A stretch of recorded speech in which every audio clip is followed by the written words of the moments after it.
Anong preferred name mo, sir? Alin? Kung gusto niyong itawag namin sa inyo. J na lang. Sir J. Okay.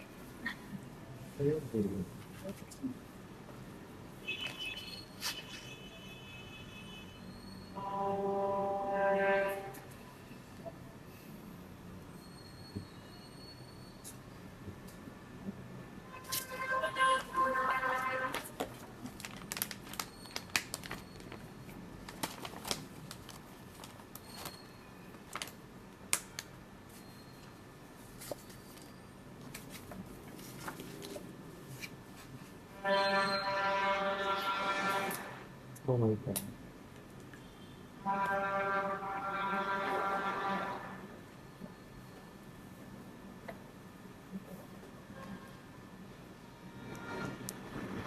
Mali pala.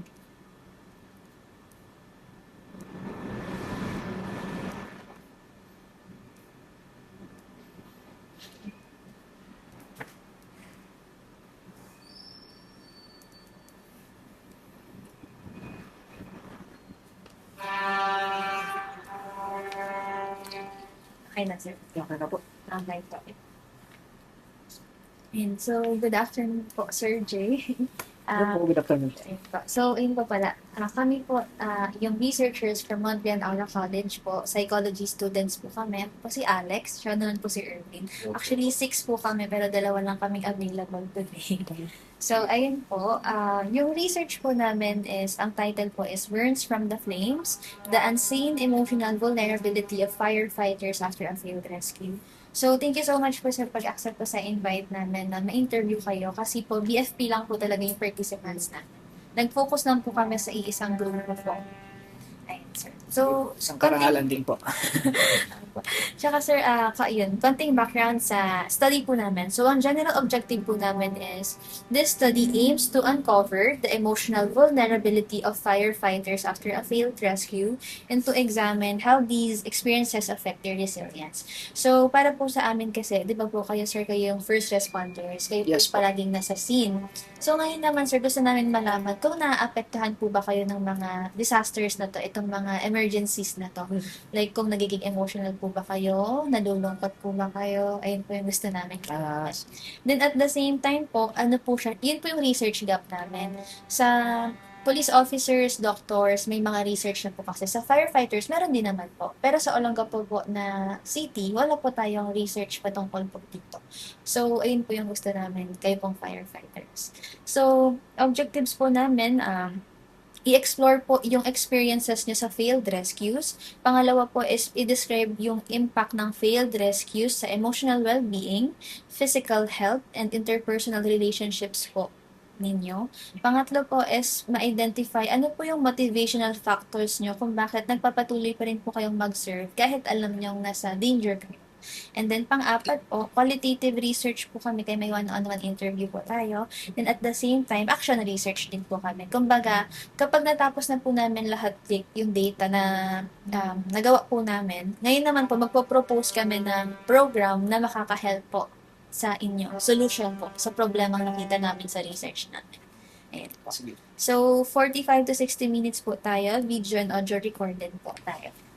Then, pa-flip na lang po ng page. Second page po, pa-check na lang po lahat ng boxes kung okay naman po yung context sa inyo na gagawin natin to dito.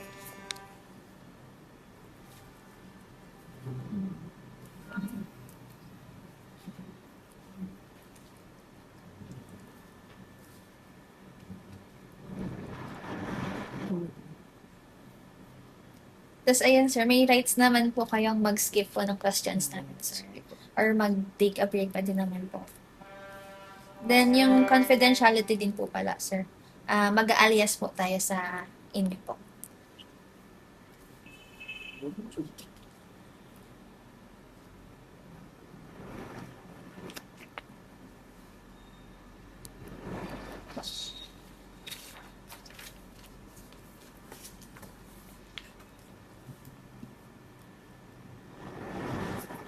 Okay na sir.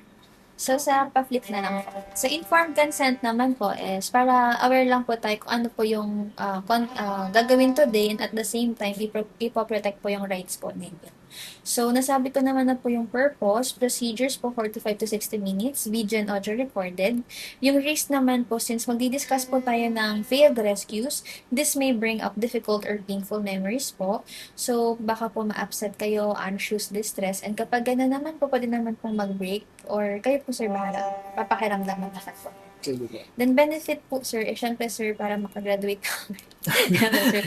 Then and then at the same time sir, is makakapag-benefit naman po yung firefighting community sa Olongapo City.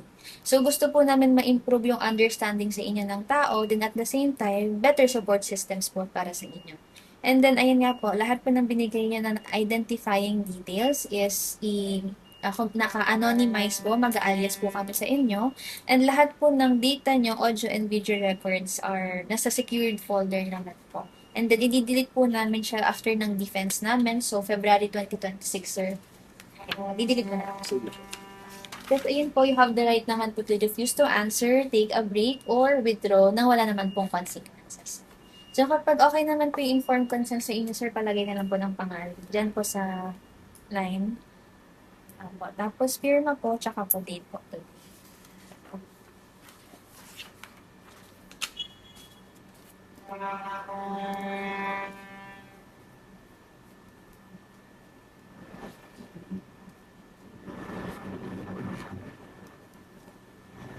Ano po date ngayon? 31 po.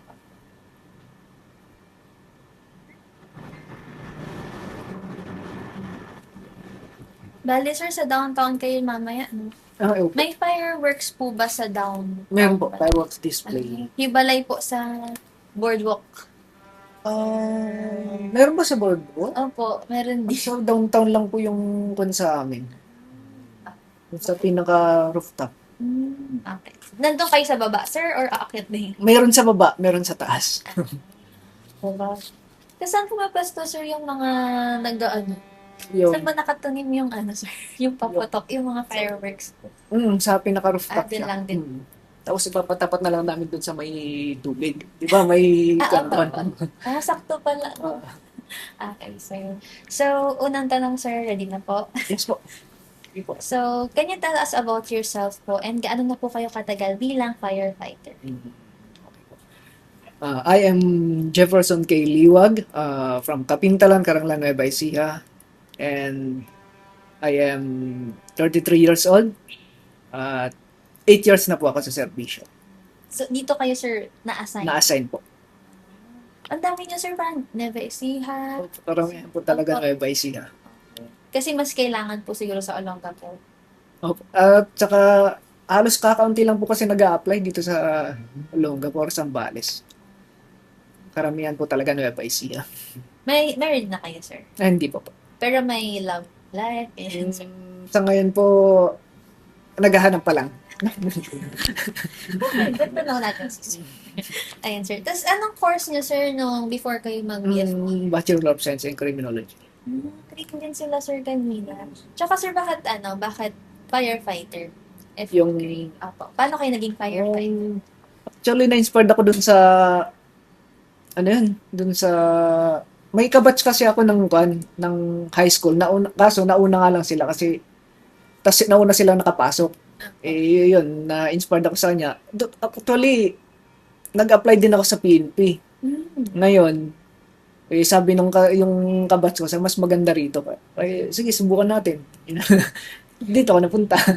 Pero, sir, di ba pag parang cream, ang matik niyan, police ka na, ang magiging work mo. Parang ganun, di ba, Hindi sir? naman po. Actually, sa Tri-Bureau pwede ka sulat.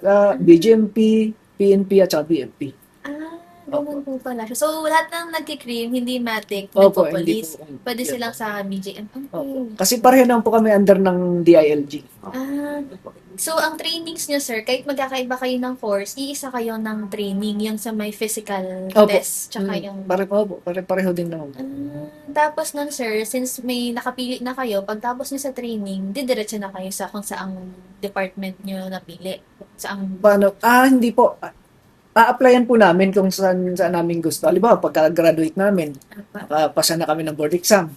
Ngayon, mamimili kami kung saan kami mag-a-apply, kung sa PNP, BFP, o sa BGMP. Actually, kung sabay-sabay naman yung quota, pwede mo apply lahat yon kung saan ka matanggap. Ganun. Kasi maraming gumagawa ng ganon.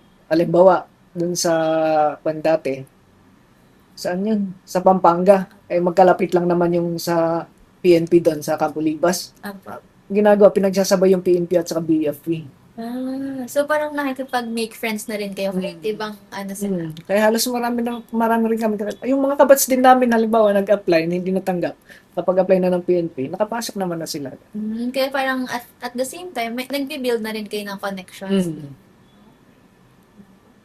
Lahat lang yun, sir, mga under ng DILG. Opo, yung tatlo. Yung tatlo na yun. Okay, sir. So, before po kayo mag-join, ano po yung thoughts and expectations niyo about rescue operations or firefighting po? Actually, ang alam ko lang dati talaga, pagpatay lang ng apoy bago ako pumasok. Yun lang talaga alam ko, akala ko papatay lang naman kami ng apoy. Ganun lang. Opo. Nung nakapasok na nga ako, ang dami palang trabaho. Opo. Hindi, totoo yung expectation ko talaga. At saka, siyempre, iniisip ko rin, pag nakasuot ka ng uniform, siyempre, iba yung Tingin. pag iniisip ko, iba yung tingin sa akin, pero pag suot mo na pala, iba pala yung pressure na binibigay sa'yo. Ganun po yun. Paano naman po yung ano, sir? Yung sa danger ng pag-rescue. Kamusta naman po yung thoughts nyo? May fear po ba kayo before pumasok? May anong ano na, sir? Hindi ko naisip talaga kasi dati, nung pagpasok ko, hindi ko alam yung ganun, yung Basta nag-apply. delikado ka, sir. pala. Basta nag-apply po ako. Pero Ngayon. sir, alam mo yan na ano, like, di ba nag-cream ka? Either sa tatlo na to, ang magiging trabaho mo. Basta ang alam ko lang, basta papatay lang naman ng apoy. Tapos pag walang apoy, tambay, gano'n. Yun lang din sa karamihan din ng tao ngayon, yun yung alam nila. Okay. Opo, parang ano yun sa inyo, no? Impression or Oo, misconception sa inyo. Naakala nila, pag walang apoy, o walang sunog, wala kaming trabaho. Opo. May paperwork din po ba? Opo, marami po yan. Ano po palang designation nyo ngayon, sir? Actually, ako po ang Chief IIU ngayon, Chief Investigation Intelligence Section. Anong Unit. Sa job description? investigation po kami ng yung sa sunog, pag-iimbestiga ko kung saan ang galing yung sunog, ganun, yung cause of fire. So ano kayo, sir? Nandun kayo palagi sa operation, then at the same time, paperworks din po. Yes po. Kasi gagawa kami ng report. So ano yan, sir? Di ba? Siyempre sa grammar, Opo. ganun. Nag-AI kayo. Siyempre. Nahuli kita. Joke lang. Gawa Hindi. po lang. Okay lang naman, sir. Totoo, nung una, hindi ako nag-iay, pero nalaman ko may gano'n, mas madali palang gawin yun. Opo. Tapos Oo nga, napapadali. Opo. So, ilang kayo, sir, team sa investigation, sir? So ngayon, ilan lang ba kami? Sa amin, dalawa lang kami sa ship. Per ship, dalawa. Pero ang talaga, ang isang team composed of, I think, 7. Ang isang team ng Fire Arson Investigation. Pero dito, sir, since kulang kayo, Kulang. dalawa lang kayo. Dalawa lang kami, tapos yung ibang designation napunta na rin sa amin. Opo. yung sinasabi po nila na paikot-ikot. Opo, kasi meron tayong yung sa photographer, dapat meron po tayo, tapos mga evidence collector, ganun po. Dami po. Pero kung sa tutusin, kaya naman, kung kayang pagsabay yung dalawa yan, kinakaya naman, pero mahirap nga lang. Okay. So, sa next naman po, sir, pwede po bang i-describe nyo sa amin yung typical na araw nyo, sir, na walang emergency? Then, yung next naman po is, describe nyo po sa amin yung kapag may emergency. Kapag walang emergency, minsan, ano bang ginagawa namin? Naghahanap kami ng ibang gagawin kasi marami talaga. Halimbawa, yung sa mga reporting, halimbawa, kung nakaraan may activity kami o may operation, may emergency. Kinabukasan o pagkatapos nung gumagawa kasi kami ng report, yung tinatawag na after activity report. Lahat na Lahat.